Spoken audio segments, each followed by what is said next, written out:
दोस्तों, भगवत गीता का सार के 21वें अंक में आपका हार्दिक स्वागत है। आज की कहानी है राहुल की, एक ऐसा युवक जो जिंदगी के सबसे बड़े दौराहे पर खड़ा था। नौकरी छोड़े या रहे, शहर बदले या नहीं, परिवार की सुने या मन की, हर तरफ से दबाव, भीतर से भ्रम और रात को नींद नहीं। तब एक पुरानी गीता ने उसे वो स्पष्टता दी जो किसी सलाह से नहीं मिलती। इस अंक में जानेंगे भ्रम की स्थिति में गीता क्या कहती है, सही निर्णय कैसे लें, गीता का मार्गदर्शन, गुण, कर्म और स्वभाव, अपना रास्ता कैसे पहचानें, भय से नहीं विवेक से निर्णय, गीता की शिक्षा, मैं कौन हूं ये जानना क्यों जरूरी है, निर्णय से पहले। लखनऊ, रात के 3 बज रहे थे। छत पर एक युवक लेटा था, आंखें खुली थी, तारे देख रहा था, पर मन कहीं और था। उसका नाम था राहुल वर्मा। उम्र 29 साल। 5 साल से एक निजी कंपनी में काम कर रहा था। अच्छा वेतन, ठीक ठाक जिंदगी, पर भीतर से एक अजीब सी बेचैनी। 1 महीने से एक बड़ी कंपनी ने बुलाया था, नया शहर, 2 गुना वेतन, बड़ा पद।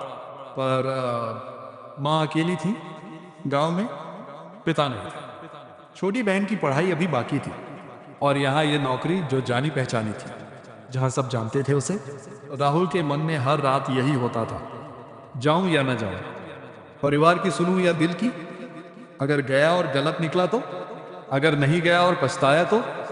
दोराहे पर खड़ा इंसान दोनों रास्तों से डरता है। उस रात राहुल उठा, किताबों के बीच से एक पुरानी किताब निकाली, पिता की थी।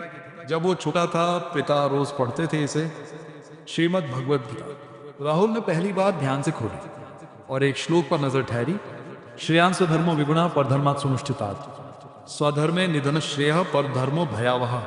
अपना धर्म चाहे अधूरा हो, दूसरे के पूर्ण धर्म से श्रेष्ठ है।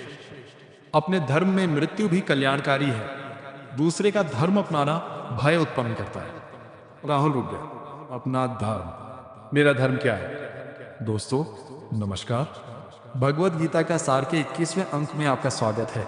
आज राहुल की कहानी के जरिए जानेंगे गीता के वो 5 सत्य जो भ्रम के घने कोहरे में स्पष्टता की रोशनी देते हैं। पहला सत्य, भ्रम तब आता है जब हम दूसरों की नजर से जी गए। राहुल के भ्रम का कारण क्या था? वो ये नहीं जानता था कि वो खुद क्या चाहता है। माँ चाहती थी वो पास रहे, दोस्त कहते थे जा यार ऐसा मौका बार बार नहीं आता, मामा कहते थे परिवार पहले, मन कहता था नई जगह नई शुरुआत, और राहुल सबकी सुन रहा था, खुद को छोड़कर। तब गीता बोली, अर्जुन उवाच कथ भीष्म संकेत द्रोण च मधुसूदन इशुभि प्रत्योत्स्यामि पूजा हावरी सूदन। हे कृष्ण, मैं भीष्म और द्रोण के विरुद्ध कैसे लड़ूंगा? जो पूजनीय हैं उन पर बाण कैसे चलाऊं? अर्जुन का भ्रम भी ऐसा ही था, वो सबके बारे में सोच रहा था, खुद के बारे में नहीं। भीष्म क्या सोचेंगे, द्रोण क्या सोचेंगे? और कृष्ण ने कहा, पहले यह तय करो तुम कौन हो, तुम्हारा धर्म क्या है? भ्रम का मूल दूसरों की अपेक्षाएं। हम सब राहुल की तरह जीते हैं।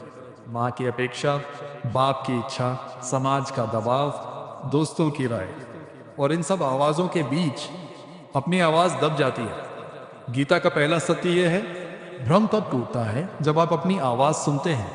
इतनी आवाजें हैं बाहर कि भीतर की आवाज सुनाई ही नहीं देती। आज ये करें, एक कागज लें, 2 स्तंभ बनाएं, पहले में लिखें दूसरे चाहते हैं कि मैं क्या करूं, दूसरे में लिखें मैं सच में क्या करना चाहता हूं।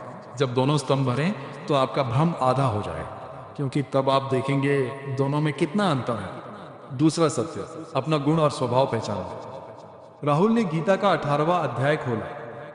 कृष्ण कह रहे थे, ज्ञान कर्म च कर्ता च त्रिभि गुण भेदता प्रोच्यते गुण संख्या ने यथावचन पान्यति। ज्ञान, कर्म और कर्ता, तीनों गुणों के भेद से 3 प्रकार के होते हैं। इन्हें ध्यान से सुनो। और आगे कृष्ण ने कहा, ब्राह्मण क्षत्रिय विषाण शूद्राणांच परंतप कर्माणि प्रविभक्तनि स्वभाव प्रवैर्गुणे ही। ब्राह्मण, क्षत्रिय, वैश्य और शूद्र के कर्म उनके अपने स्वभाव से उत्पन्न गुणों से विभाजित है। राहुल रुका, उसने सोचा मेरा स्वभाव क्या है। उसे याद आया, बचपन से वो लोगों की मदद करना चाहता था। जब भी कोई परेशान होता वो पहुंच जाता। उसे आनंद तब आता था जब किसी का काम बनता था। और उसकी नई नौकरी में वो सिर्फ अकेले बैठकर कंप्यूटर पर काम करता, कोई मेलजोल नहीं, कोई मदद नहीं, कोई संपर्क नहीं। और मौजूदा नौकरी में वो रोज 20 लोगों से मिलता, उनकी समस्याएं सुलझाता। तो फिर राहुल ने सोचा, अधिक वेतन वाली नौकरी मेरे स्वभाव के विरुद्ध है। स्वभाव क्यों इतना महत्वपूर्ण है? गीता कहती है, हर इंसान का एक स्वाभाविक झुकाव होता है। कोई सिखाने में आनंद पाता है, कोई बनाने में, कोई सेवा करने में, कोई नेतृत्व करने में। जब आप अपने स्वभाव के अनुसार कर्म करते हैं तो थकान नहीं होती। जब आप स्वभाव के विरुद्ध कर्म करते हैं तो वेतन कितना भी हो, तृप्ति नहीं होती। जो काम करते हुए थकान ना हो, वही तुम्हारा स्वभाव है। अपना स्वभाव जानने का तरीका, 3 सवाल पूछे खुद से। पहला, कौन सा काम करते हुए समय का पता नहीं चलता? दूसरा, कौन सा काम बिना मांगे भी करने को मन करता है?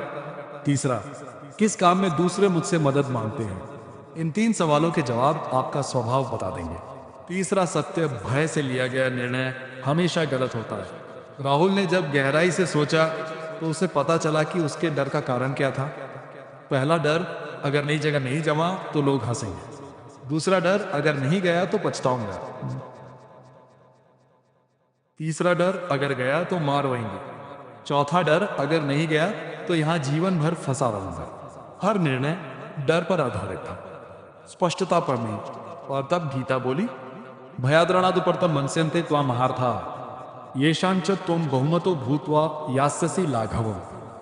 जो महारथी तुम्हारा सम्मान करते थे वे सोचेंगे कि तुम भय से पीछे हटे और तुम्हारी प्रतिष्ठा घट जाएगी। कृष्ण अर्जुन को समझा रहे थे, तुम्हारा निर्णय भय पर आधारित है।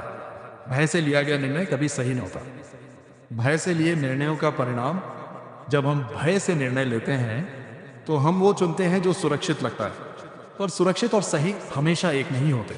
भय से नौकरी में रहे तो वर्षों बाद पछता है। भय से नौकरी छोड़ी तो बिना तैयारी के भटके। भय से रिश्ता बनाए रखा तो दोनों दुखी रहे। गीता कहती है, निर्णय विवेक से लो, भय से नहीं। विवेक माने शांत मन से तथ्यों के आधार पर अपने स्वभाव को जानकर। डर से जो चुना वो चुनाव में ही पलायन है। विवेक से जो चुना वो तुम्हारा धर्म है। भय और विवेक में अंतर कैसे करें? जब कोई बड़ा निर्णय लेना हो, 5 दिन प्रतीक्षा करें। पहले दिन सब विकल्प लिखें, दूसरे दिन हर विकल्प के लाभ और हानि लिखें, तीसरे दिन पूछे कौन सा विकल्प मेरे स्वभाव के अनुकूल है, चौथे दिन पूछें अगर डर न होता तो मैं क्या चुनता, पांचवें दिन जो उत्तर आए वही विवेक है। चौथा सत्य, अपना और दूसरों का दोनों धर्म एक साथ निभाए जा सकते हैं। राहुल ने माँ से बात की, पहली बार सीधे बोला, माँ मैं बताना चाहता हूँ मेरे मन में क्या है। माँ ने सुना। राहुल ने बताया नई नौकरी का पूरा विवरण और यह भी कि उसे यहाँ की नौकरी अच्छी क्यों लगती है। माँ ने कहा, बेटा मैं तेरी खुशी चाहती हूँ। मैंने कभी नहीं कहा कि तू जा मत, मैंने सिर्फ यह सोचा था तू पूछे नहीं। राहुल चौंक गया। माँ तो बस मेरी राय चाहती थी। मैं इतने महीनों से अकेले लड़ रहा था। और तब उसे गीता का वो श्लोक याद आया, यस्त्वात्मतिरेव स्यादात्म तृप्तश्च मानवः आत्मन्येव च संतुष्टस्तस्य कार्यम न विद्यते। जो मनुष्य आत्मा में ही रमण करता है, आत्मा में ही तृप्त रहता है और आत्मा में ही संतुष्ट है, उसके लिए कोई कर्तव्य शेष नहीं रहता। राहुल को समझ आया, जब मैं अपने भीतर स्पष्ट होऊंगा तो बाहर के सब निर्णय सरल हो जाएंगे। परिवार और स्वयं दोनों जरूरी है। हम अक्सर सोचते हैं या तो परिवार या खुद, पर गीता कहती है ये दोनों एक दूसरे के विरोधी नहीं है। जब आप भीतर से मजबूत होते हैं तो परिवार को भी बेहतर दे पाते हैं। जब आप अपना धर्म निभाते हैं तो परिवार का धर्म भी अपने आप पूरा होता है। राहुल ने माँ से कहा, माँ मैं यहीं रहूँगा पर नौकरी बदलूंगा, एक ऐसी जगह जहाँ लोगों की मदद कर सकूँ और तुम्हारे पास भी रह सकूँ। माँ मुस्कुराई। यही मैं चाहती थी, तेरी खुशी। जब भीतर से स्पष्ट हो जाते हैं तो बाहर के सब रास्ते खुद ब खुद खुलते हैं। परिवार से खुलकर बात करें। जो निर्णय आप अकेले में ही ले पा रहे उसे परिवार के सामने रखें, पर पहले अपनी राय तैयार करें, क्योंकि जब आप खुद नहीं जानते कि चाहते क्या हैं तो दूसरे भी मदद नहीं कर सकते। पांचवा सत्य, निर्णय लेने के बाद पूरी शक्ति लगाओ। राहुल ने निर्णय ले लिया था, वो न तो पुरानी नौकरी में रहेगा, न ही वो नई नौकरी लेगा जो उसके स्वभाव के विरुद्ध थी। वो एक तीसरा रास्ता खोजेगा, लखनऊ में ही, लोगों के लिए, अपने स्वभाव के अनुसार। पर एक डर अभी बाकी था, क्या यह सही निर्णय है? क्या पता ये भी गलत निकले। और तब गीता बोली, तस्मात् शास्त्र प्रमाणते कार्य कार्य व्यवस्थित। ज्ञात्वा शास्त्र विधानोत्तम कर्म कर्तुमिहार्हस। इसलिए जो कर्तव्य है और जो अकर्तव्य है इसे निश्चित करने में शास्त्र ही प्रमाण है। शास्त्र के अनुसार जो उचित हो वही करो। राहुल ने समझा, निर्णय लेने के बाद संदेह करना बंद करो। जब विवेक से निर्णय लिया तो अब पूरी शक्ति लगाओ। निर्णय के बाद का सबसे बड़ा भूल, हम निर्णय लेते हैं और फिर रोज पूछते रहते हैं, क्या ये सही था, क्या मैंने गलती तो नहीं की। वो दूसरा रास्ता शायद बेहतर होता। ये आत्मसंदेह निर्णय को कमजोर करता है और कर्म को अधूरा। गीता कहती है, एक बार विवेक से निर्णय लो, फिर पूरी शक्ति पूरे मन से उस रास्ते पर चलो। पीछे मुड़कर मत देखो। आधे मन से चला रास्ता कभी मंजिल तक नहीं पहुंचाता। निर्णय के बाद यह करें, जब निर्णय ले लें एक बार अंतिम समीक्षा करें, फिर उसे पक्का करें और अपने आप से वादा करें, अब इस पर संदेह नहीं करूंगा, अब बस इस रास्ते पर पूरी शक्ति लगाऊंगा। यह वादा सबसे बड़ी शक्ति है। वो सुबह जब सब स्पष्ट हो गया, 3 महीने बाद राहुल एक सामाजिक संस्था में काम करने लगा। वेतन पहले से कम था, पर हर दिन वो घर लौटता था थका हुआ पर तृप्त। लोगों की मदद होती थी, माँ पास थी और भीतर वो बेचैनी जो रातों को जगाती थी वो खत्म हो गई थी। एक दिन राहुल ने गीता खोली, वही श्लोक पढ़ा जो पहले पढ़ा था, पर इस बार अर्थ अलग था, क्योंकि अब वो जीकर समझ रहा था। उसने पिता की तस्वीर देखी, बोला, बाबा आपकी गीता ने रास्ता दिखाया। दोराहे पर रुका था। गीता ने दिखाया, रास्ता बाहर नहीं भीतर था। गीता के 5 सत्य, अंक 21। पहला, भ्रम तब आता है जब हम दूसरों की नजर से जीते हैं। अपनी आवाज सुनो, भ्रम टूटेगा। दूसरा, अपना स्वभाव पहचानो, वही तुम्हारा रास्ता है। जिस काम में थकान ना हो वही तुम्हारा धर्म है। तीसरा, भय से नहीं विवेक से निर्णय लो। शांत मन, तथ्य और अपना स्वभाव, यही विवेक है। चौथा, परिवार और स्वयं दोनों साथ चल सकते हैं। खुलकर बात करो, दूरी अक्सर गलत फहमी से होती है। पांचवा, निर्णय के बाद पूरी शक्ति लगाओ। आधे मन से चला रास्ता मंजिल तक नहीं पहुंचाता। दोस्तों, क्या आप भी आज किसी दोराहे पर खड़े हैं? क्या किसी निर्णय को लेकर मन में भ्रम है? क्या रात को नींद नहीं आती, सोचते रहते हैं? तो याद रखिए, राहुल भी यही था और गीता ने उसे रास्ता दिखाया। वो रास्ता बाहर नहीं भीतर था। आज रात गीता उठाइए, एक श्लोक पढ़िए और खुद से पूछिए, मेरा स्वभाव क्या है? उत्तर मिल जाएगा। रास्ता वो नहीं जो दिखता है, रास्ता वो है जो भीतर से महसूस होता है। जय श्री कृष्ण। दर्शकों से निवेदन, यदि ये वीडियो अच्छी लगी तो पसंद करें, चैनल को सदस्यता दें, अगला अंक ना छूटे। टिप्पणी करें, आपने जिंदगी का सबसे बड़ा निर्णय कैसे लिया था। उस मित्र को साझा करें जो आज किसी दोराहे पर है।